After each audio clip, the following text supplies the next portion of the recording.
lessons from Caesar's Gallic Wars.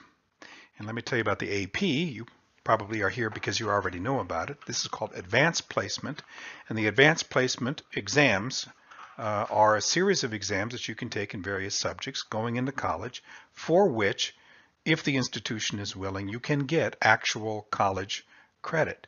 And the AP Latin exam is one of them. The AP Latin exam now there's just one of them. There used to be two different types, but there's just one now.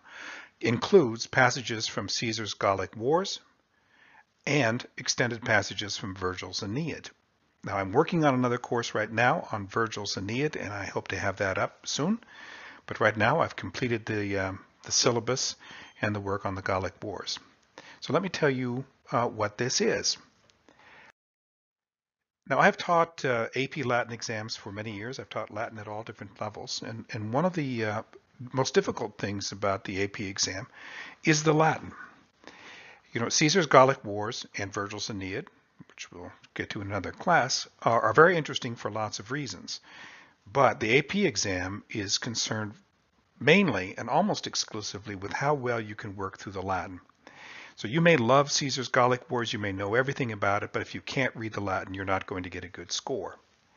So what this class, this series of materials will do is emphasize the Latin. It's going to give you more work on the actual structure of the language itself, rather than spending a lot of time talking about broader issues like religion, Caesar's personal history, the arrangement of Roman army, that kind of thing. This is going to be exclusively on Latin. Now, it's not a complete course in itself. And that's because it doesn't take into account all those other things. It's going to be working on the Latin exclusively. And here's how we do it. This series of materials includes every single passage, every single line that is required by the AP Latin. And what we do is we go through each individual passage in detail. I'll read the passages for you first. I'll give you a recitation type translation. And if there are advanced grammatical concepts which may be difficult for a student at the intermediate level, I'll stop and dwell on those. Now, if you're not at that level, if you're trying to do this after only a year of Latin, it's going to be a struggle for you, because I won't be able to go through all of the forms and parse them for you, you know what I mean, and give you all of the history of them. Instead, I'll be assuming about 2 or 3 years of high school Latin, homeschooled Latin, in order for you to get the most out of what I'm going to be contributing. Now let me show you how that works. In the first place, the course is arranged so that you can get to what you want as soon as possible. You don't have to go through books and books and pages and pages. Instead, each book is laid out according to the individual chapters that are required by the AP. So if you want to review or prepare, let's say paragraph 34 in book 6, which now that I think about it isn't one of the ones that's required. But anyway, if you want to get to 634, you just scroll down to 6 and you pull up 34, which is going to be listed there. And this is what you'll find. You'll find a presentation like this, audio visual. And what I'll do is I'll read this Latin first so that you can hear it, which I think is pretty important. And then I'll do a recitation type translation. And by that I mean I won't just read off a translation. Anybody can do that. But I will point to the words so you can follow along. Like this. Here's what the first little bit would sound like. First, read it.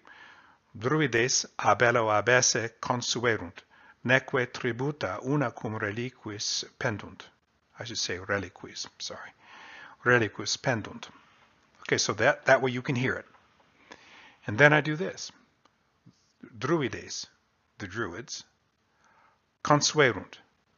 They are in the habit of, or they are customarily, abesse. And there's an infinitive to complete the sense of this verb, are away from abello, from war. So that's the first level of translation. And then the next one would be they are traditionally excluded from war. That would be a more elegant, idiomatic English translation. But first, write down to the literal meaning of the Latin so you can see how the Latin is functioning. Neque and they do not owe, pendunt, tributa, taxes, una cum, together with, reliquis, the others. Militiae vacationem omniumque rerum habent immunitatem. Immunitatem. I don't know why I stumbled over that. Immunitatem. Now, another thing you find about these lectures is that I don't edit them, I don't review them, I do them all in one sitting.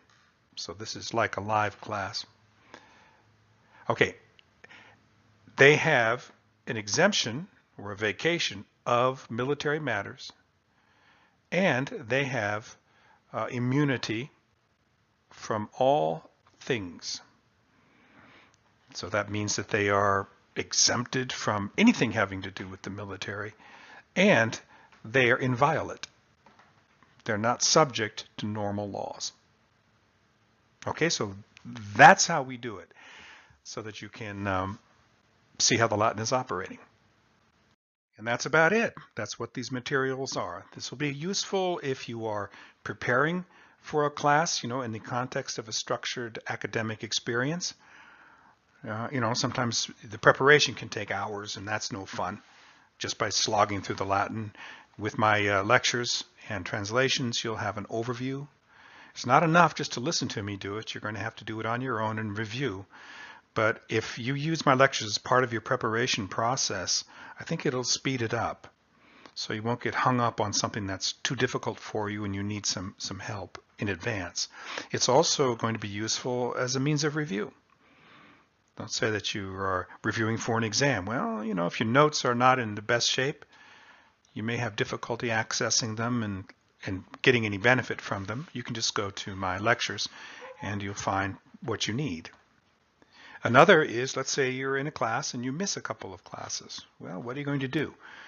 Well, at least you can have a stub. You can have something to plug in for a class by coming to my lectures. All right, so that's it. Now, remember, this is not everything that you might want to know about Caesar's Gallic Wars. My commentaries during the translations are brief. I could go on. Sometimes I get an idea and I'll say something. But mostly it's just about doing the Latin, and I think that you may find it helpful. I hope you do. Thank you.